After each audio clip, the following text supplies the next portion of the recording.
قريب درجات حضرت الله جل الشان والسلام سيد الأولين والآخرين إمام الأنبياء خاتم النبيين حضرت محمد مصطفى صلى الله تعالى عليه وسلم وعليه وأصحاب الطيبين الطاهرين رضوان الله عليهم أجمعين. قال الله عز وجل في كلام العظيم والفرقان الحميد: أعوذ بالله من الشيطان الرجيم. بسم الله الرحمن الرحيم. شهر رمضان الذي أنزل فيه القرآن هدى للناس وبينات من الهدى والفرقان ومن شهد منكم الشهر فليصوم. حضرت اللہ جل شانہ کا انتہائی کرم و احسان اس رب کائنات نے ایک بار پھر زندگی کے اندر عظیم مبارک مقدس مہینہ عطا فرمایا. جتنا اس پہ شکر کیا جائے بہت کم ہے، اور یہ قیمتی لمحات ہیں جو ہم سے آہستہ آہستہ کر کے رخصت بھی ہوتے جا رہے ہیں، اور مبارک اور عظمت والے ایسے عظیم دن ہیں جن کی برکتیں خود قرآن عظیم بیان کریں، جن کی برکتیں خود حضرت رسول رحمت صلی اللہ تعالی علیہ وسلم ارشادات فرمائیں تو اس کی کوئی عظمت ہی خاص ہو سکتی ہے. اور اس لیے کہ اللہ کے نبی صلی اللہ تعالی علیہ وسلم کا وہ مبارک ارشاد بھی ہے کہ ہلاک اور برباد ہو جائے وہ انسان جس پہ رمضان المبارک کا مہینہ گزر جائے اور وہ اپنی بخشش نہ کروا سکے. تو کتنا قیمتی اور مبارک مہینہ ہے یہ. قرآن کریم کے اندر اللہ نے ارشاد فرمایا: شہر رمضان الذی انزل فیہ القرآن. اس مہینے کو قرآن کے ساتھ بھی خاص نسبت ہے، خاص تعلق ہے، اور قرآن مبارک کا نزول بھی اسی ماہ مبارک کے اندر اللہ رب العزت نے پورا اس دنیا کے اندر نزول فرمایا. اس لیے قرآن نے خود فرمایا کہ شہر رمضان، کہ رمضان مبارک کا وہ مہینہ ہے، شہر رمضان الذی انزل فیہ القرآن، جس میں اللہ رب العزت نے قرآن پاک کا نزول فرمایا. ھدی للناس وبینات من الھدی والفرقان، لوگوں کی ہدایت کے لیے، حق اور باطل میں فرق کرنے کے لیے، حلال اور حرام میں فرق کرنے کے لیے، جائز اور ناجائز میں فرق کرنے کے لیے. تو یہ اللہ کی طرف سے ایک عظیم انعام قرآن عظیم بھی ہے، اور ایک عظیم انعام رمضان المبارک بھی ہے.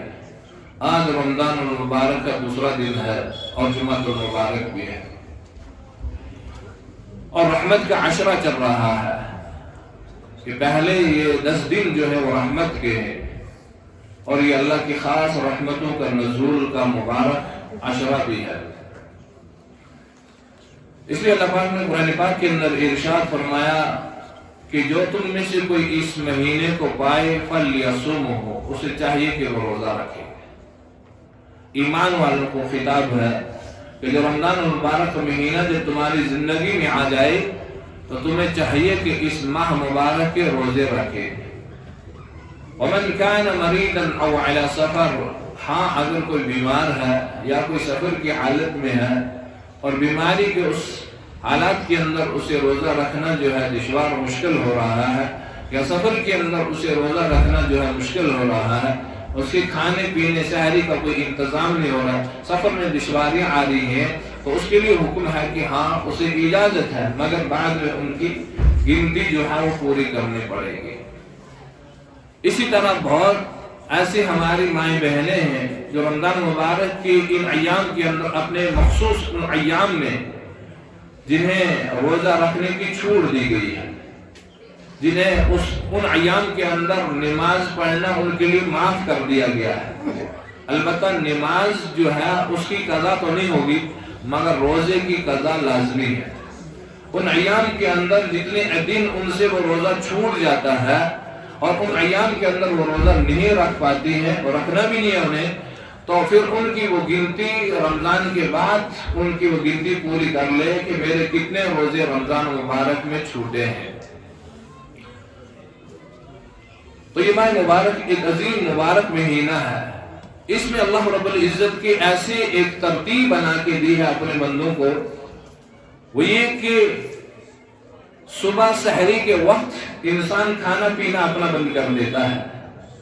یہ اللہ کا حکم آ جاتا ہے کہ جو ہی سحری کا وقت ختم ہو جائے اور آذان ہو جائے، اور پھر یہاں دیکھا جائے گا کہ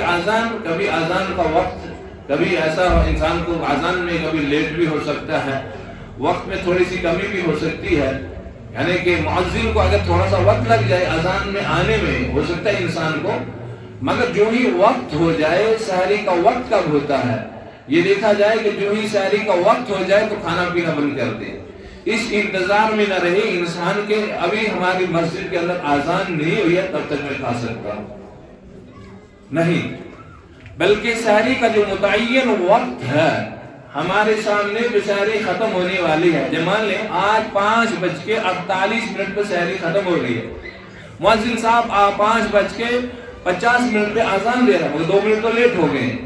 لہٰذا ہم 2 منٹ میں امید نہیں ہے کہ مؤذن صاحب جو ہے آذان دے رہے ہیں ہم کھا لیں، ہرگز نہیں، بس اسی پہ 5:48 سے پہلے اپنا کھانا جو ہے وہ بند کر دے گا انسان۔ اگر اس کے بعد 1 سیکنڈ بھی اس نے کھا لیا تو اس کا روزہ ضائع ہو گیا، اس کا پورا دن کا جو روزہ ہے وہ ختم ہو جائے گا۔ اس میں اکثر خیال رکھنا چاہیے انسان کو۔ اور اسی طرح افطار کا وقت بھی ہوتا ہے، اب ہم انتظار کرتے رہتے ہیں کہ مسجد میں کب افطار کا وقت ہو، اعلان ہو، افطار ہوا یا نہیں، بہت سارے اس انتظار میں رہتے ہیں، حالانکہ اللہ کے نبی صلی اللہ علیہ وسلم کو مبارک بھی ارشاد ہے کہ جو مؤذن ہے وہ معتبر انسان ہے، اس پر اعتبار کیا جاتا ہے، وہ امانت دار ہے، اس کو وقت کا خاص خیال رکھنا پڑتا ہے، نہ 1 سیکنڈ آگے نہ 1 سیکنڈ پیچھے، جو ہی وقت برابر ہو جائے اسی وقت پہ۔ تو اسی لیے کہ اس چیز پہ بھی ہم انتظار میں نہ رہا کریں کہ مسجد کے اندر ابھی افطار کا اعلان نہیں ہوا ہے اور میں اس انتظار میں ہوں، یا مسجد میں اچانک کسی وجہ سے انسان میں دھوکہ گھڑی پہ خیال ہی نہیں رہا، اس نے 1 منٹ 2 منٹ پہلے افطار کروا دیا، آدھا ہی منٹ پہلے افطار ہو گیا، تو اس کا پورا روزہ دن کا جو ہے وہ ضائع ہو جائے گا۔ اس خیال میں رہے انسان کہ ہر ایک انسان دیکھ کے رہے کہ اگر مسجد کے اندر جو ہے اعلان ہوا ہے تو میں دیکھوں کہ وقت برابر ہو چکا ہے یا نہیں، اس انتظار میں نہ رہے کہ مسجد کے اندر افطار کا اعلان کیا جائے گا میں اپنا روزہ افطار کروں۔ ہوتا بھی ہے کبھی کبھی ایسے کبھی ہوتا ہے، کبھی انسان بھول میں آ کے اعلان کر دیتا ہے افطار، تو روزہ جو دار ہے وہ فوراً افطار کر لیتے ہیں، اور اتنی بھی جلد بازی انسان نہ کرے کہ یہاں سے فوراً افطار اور یہاں سے کچھ منہ میں ڈال لے، نہیں، اتنی بھی کوئی جلدی نہیں ہے کہ فوراً افطار اور فوراً منہ کے اندر ڈال لیا۔ ہاں، یہ اللہ کے نبی علیہ السلام نے فرمایا ہے کہ سحری میں تاخیر کرو اور افطار میں جلدی کرو۔ جلدی کا یہ مطلب نہیں ہے کہ ابھی تمہارے پاس کچھ منٹ کچھ سیکنڈ ہے موجود ہے اور تم فوراً کھجور جو منہ میں ڈال لو اور کہو کہ افطار ہو گیا، نہیں،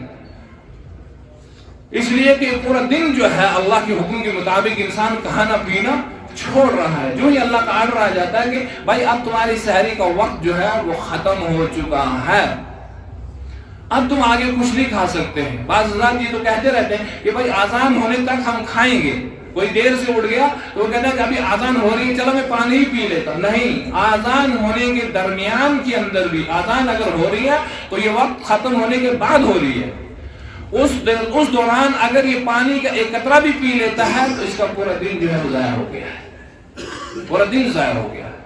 ابھی رمضان کا دوسرا ہی دن ہے، اس لیے اللہ نے یہ بات ذہن میں ڈال دی ہے، جس کا انسان پورا خیال رکھے، یہ نہ رکھے کہ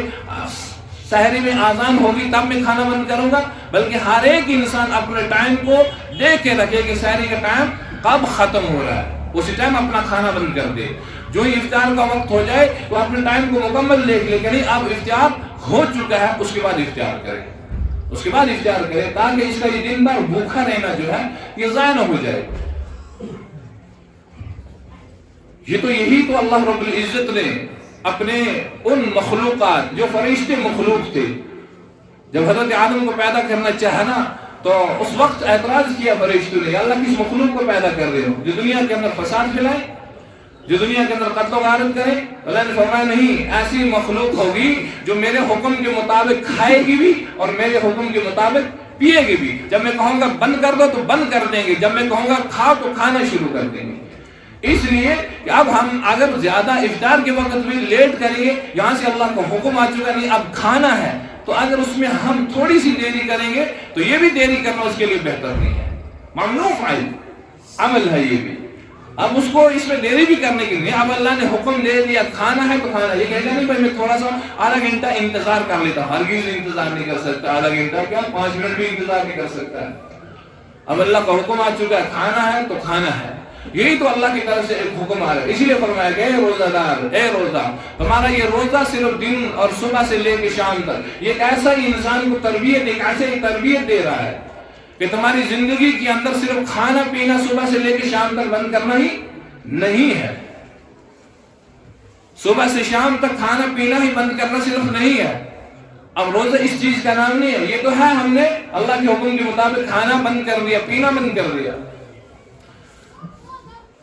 بلکہ اس میں یہ ہے کہ اب روزے کے اندر جو تمہیں باقی چیزوں کی پرہیز کرنی ہے وہ بھی لازم ہے۔ ڈاکٹر کے پاس جائیں گے، ڈاکٹر صاحب کہتے ہیں کہ بھائی تمہیں شوگر کی بیماری ہے، تمہیں میٹھا نہیں کھانا ہے، تو یہ پوری زندگی جو ہے اس میٹھے کو چھوڑ دیتا ہے۔ اب اس کو بلڈ پریشر ہے، یہ کہتا ہے کہ نمک مجھے استعمال نہیں کرنا ہے، تو پوری زندگی یہ نمک استعمال نہیں کرتا ہے۔ اگر کہیں جائے گا نہیں تو اگر جائے گا تو پہلے کہے گا کہ بھائی مجھے نمک کھانا بالکل کم ہے، میں نمک استعمال نہیں کر سکتا، میری صحت کے لیے مضر ہے۔ اسی طرح روزے کے اندر کچھ چیزیں ایسی ہیں جو پرہیز کرنے کی ہیں۔ وہ پرہیز کیا ہے انسان کو؟ وہ پرہیز یہ ہے کہ صبح سے شام تک تم جب بھوکے رہتے ہو تو تمہاری آنکھ بھی جو ہے غلط نہ دیکھے، تمہاری آنکھ جو ہے یہ بھی پرہیز میں رہے، تمہارے کان جو ہے یہ بھی پرہیز میں رہے، تمہاری زبان جو ہے یہ بھی پرہیز میں رہے، کوئی گالی گلوچ نہ کرے، تمہاری زبان سے کوئی غیبت نہ نکلے، تمہاری زبان سے کوئی برے الفاظ نہ نکلے، تمہاری زبان سے کوئی ایسے الفاظ نہ نکلے جس سے جھگڑا شروع ہو جائے۔ اسی لیے اللہ کے نبی صلی اللہ علیہ وسلم نے فرمایا کہ جب تم سے کوئی جھگڑا کرنے کے لیے آ جائے تو تم کہہ دو انا صائم، میں روزے سے ہوں، میں تمہارے ساتھ جھگڑا کرنے کے لیے نہیں آیا ہوں۔ روزے میں تو یہ چیزیں انسانوں کو سکھاتی ہیں۔ اسی لیے قرآن پاک کے اندر اللہ نے فرمایا کہ لعلکم تتقون، لعلکم تتقون، یہ پرہیزگاری۔ پرہیزگاری کیا ہے؟ روزہ صرف صبح سے شام تک کھانے پینے کو چھوڑنے کا نام روزہ نہیں ہے، بلکہ ہر ایک ان چیزوں کو، کوئی انسان اپنی تجارت کے اندر مشغول ہے، اسے بھی چاہیے کہ میں اپنی تجارت اس حال سے کروں کہ اس کے اندر کوئی غلط پیسہ داخل نہ ہو جائے۔ کوئی ملازم ہے تو اسے چاہیے کہ میں اپنی ڈیوٹی اس انداز سے دوں کہ میری ڈیوٹی کے اندر کوئی کوتاہی نہ ہو جائے۔ کوئی تاجر پیشہ ہے، کوئی مزدور ہے یا کوئی انسان ملازم، اس کے سامنے کوئی ایسا کام آ جائے کہ میرا یہ کام کر دو، وہ کہے گا نہیں بھائی پہلے مجھے اس کے اتنے پیسے چاہیے تب میں کام کروں گا، ہرگز نہیں۔ اور اس کے باوجود پھر صبح اس دو چیزوں کا اس کا اور خیال رکھنا ہے روزے کی حالت میں، وہ یہ کہ شام کو یا صبح جب یہ سحری کھا رہا ہے، شام کو افطار کر رہا ہے، تو اپنی اس غذا کی طرف دیکھے کہ آج میں نے جو یہ کما کے لایا ہے، آج جو میں نے کھانا لایا ہے، آج جو میں نے سبزی لائی ہے، آج جو میں نے گوشت لایا ہے، آج جو میں نے دودھ لایا ہے، آج جو میں نے جو چیز لائی ہے گھر میں استعمال کرنے کے لیے، یہ حلال کے پیسوں کی لائی ہے یا حرام کی؟ کہ میں صبح سحری تو اللہ کے حکم سے کر رہا ہوں مگر غذا جو ہے اس کے اندر گڑبڑ ہے، شام کو افطار تو کر رہا ہوں مگر اس حرام غذا سے جو میں نے کسی سے چھین کے لی ہے، کسی سے چوری کر کے لی ہے، کسی سے لوٹ مار کے لی ہے، کسی سے دھوکہ دے کے لی ہے، کسی سے رشوت لے کے لیا ہے، تو کہیں ایسا نہ ہو کہ دن بھر تو روزہ رکھا مگر شام کو جو افطار کر رہا ہے وہ حرام مال سے کر رہا ہے، صبح جب سحری کھا رہا ہے تو حرام مال سے اس کے پیٹ کے اندر جا رہی ہے، کسی کو دھوکہ تو نہیں دے کے مال چھین کے لایا ہے۔ اس لیے روزہ صرف یہ صبح سے شام تک، اسی لیے اللہ کے نبی صلی اللہ علیہ وسلم نے فرمایا کہ یہ اللہ یہ نہیں چاہتا کہ صبح سے شام تک بھوکا رہنا اور باقی کوئی چیز اس کی زندگی سے نہ چھوٹے، پھر ایسے روزے کی ضرورت بھی نہیں ہے۔ اگر غیبت بھی نہ چھوٹے، گالی گلوچ بھی نہ چھوٹے، برے الفاظ بھی نہ چھوٹے، بد نظری بھی نہ چھوٹے، اور انسان برے کانوں سے سننے بھی نہ چھوڑے، انسان حرام اور حلال کی بھی کوئی تمیز اور فرق نہ رہے، تو اس سے صبح اور شام بھوکا رہنے کے سوا کچھ حاصل نہیں ہو سکتا ہے۔ اسی لیے فرمایا ربی صائم لیس لہ من صیام الا، کہ بہت سارے روزے دار ایسے ہیں جن کو صرف بغیر بھوکے کچھ حاصل نہیں ہوتا ہے، صرف بھوکا رہنے کے سوا کچھ حاصل نہیں ہوتا ہے، اس میں کوئی روزے کے فائدے، روزے کے کوئی ثمرات اس کی زندگی کے اندر نہیں آتے، صرف اتنا ہے کہ صبح سے شام تک بھوکا رہا، بس اتنا اس کی زندگی کے اندر حاصل آ گیا ہے۔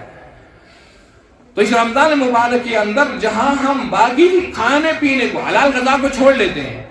چائے پینا حلال ہے، کھانا کھانا حلال ہے، شربت پینا حلال ہے، میوے کھانا حلال ہے، مگر رمضان میں ان تمام حلال چیزوں کو چھوڑ دیتے ہیں، اور جو حرام کام ہو، غیبت کرنا حرام ہے، جھوٹ بولنا حرام ہے، کسی پہ تہمت بہتان لگانا حرام ہے، کسی کا مال ہڑپ کرنا حرام ہے، مگر ان چیزوں کو نہیں چھوڑیں گے۔ روزہ اس چیز کے لیے ہے، روزہ کیا ہے؟ روزہ سکھا رہے لعلکم تتقون، تاکہ تمہاری زندگی جو ہے تقوی و پرہیزگاری میں گزر جائے۔ حضرت تھانوی علیہ الرحمٰن نے ایک زبردست بات فرمائی ہے، میں یہ کہتا ہوں، حضرت تھانوی فرماتے میں یہ کہتا ہوں کہ رمضان میں تم ساری چیزوں کو جو حرام ہے ان کو چھوڑ دو، اور تم حلال کو بھی چھوڑ رہے ہو، غیر رمضان میں تم جو چاہے کر لو۔ کسی نے کہا حضرت غیر رمضان میں کیوں؟ کہا کہ غیر رمضان میں جب اس کی رمضان میں یہ عادت بن جائے گی، وہ غیر رمضان میں بھی کبھی غلط کام نہیں کرے گا، اس کی عادت پہلے سے بن جائے گی کہ میں نے رمضان کے اندر جب حلال چیزوں کو چھوڑ دیا تو غیر رمضان میں میرے لیے حلال یا حرام چیزیں کیسے حلال ہو جائیں گی، اس لیے تو اس کو اس دنوں میں بھی چھوڑنا پڑے گا کہ یہ عادت بن جائے گی زندگی کے اندر۔ اور اس میں ایک خاص خیال یہ رکھے کہ اللہ نے ہمیں اس وقت ایک موقع دیا ہوتا ہے، وقت ہو گیا یہاں سے، اللہ نے ایک موقع دیا ہوتا ہے کہ صبح سحری کو سب اٹھتے ہیں الحمدللہ، اور روزے کے لیے سب اٹھتے ہیں، سحری کھانے کے لیے سب اٹھتے ہیں، اور اس میں اس چیز کا بھی اضافہ کر لیں کہ انسان تہجد کی نماز جتنی توفیق ہو سکے پڑھ لیا کرے، اور اللہ سے دعا کرے یا اللہ رمضان کی برکت سے تو آج میں تہجد کے لیے اٹھ گیا ہوں، اور غیر رمضان میں مجھے اسی طرح اٹھا لینا، غیر رمضان میں مجھے تہجد کے لیے اسی طرح بیدار کرنا۔ آج تو رمضان میں ہر ایک صبح اٹھتا ہے، وضو کیا، آنکھیں 2 رکعت 4 رکعت تہجد کی نیت کر کے نماز پڑھ لی، پھر غیر رمضان کے اندر بھی اللہ اس روزے کی، اس ماہ مبارک کی پورے مہینے کی برکت سے اس کی زندگی کے اندر وہ عادت ڈال دیتا ہے صبح کو اٹھنے کی۔ اب دیکھو کچھ حضرات کو ہوتے ہیں رمضان کے چند دنوں تک ان پہ اثرات بہت اچھے رہتے ہیں، نماز میں بھی، مسجدوں میں بھی، اور صبح کو اٹھنا بھی ہوتا ہے، اور جب آہستہ آہستہ وہ دل جو ہے پھر گناہوں کے اندر مبتلا ہو جاتا ہے، مسجدیں بھی چھوٹنا شروع ہو جاتی ہیں، صبح کو اٹھنا بھی ختم ہو جاتا ہے، اس لیے پھر دل کے اندر وہ دوبارہ وہ گھر جو ہے نا وہ پھر شامل ہو جاتی ہے۔ جب مشین چلاتے چلاتے انسان اس مشین میں خرابی ہو جاتی ہے نا تو اس کو کیا کرتا ہے؟ تو اس کو سروس کے لیے ضروری لینا پڑتا ہے۔ یہ رمضان ہم سب کی سروس کے لیے ہے، بالکل صفا اور پاک کرنے کے لیے ہے، اور یہ بالکل شیشہ کر کے انسان کو صاف کر کے چلا جاتا ہے۔ اب آگے جو ہے پھر اس کی احتیاط سے ہمیں زندگی اپنی چلانی۔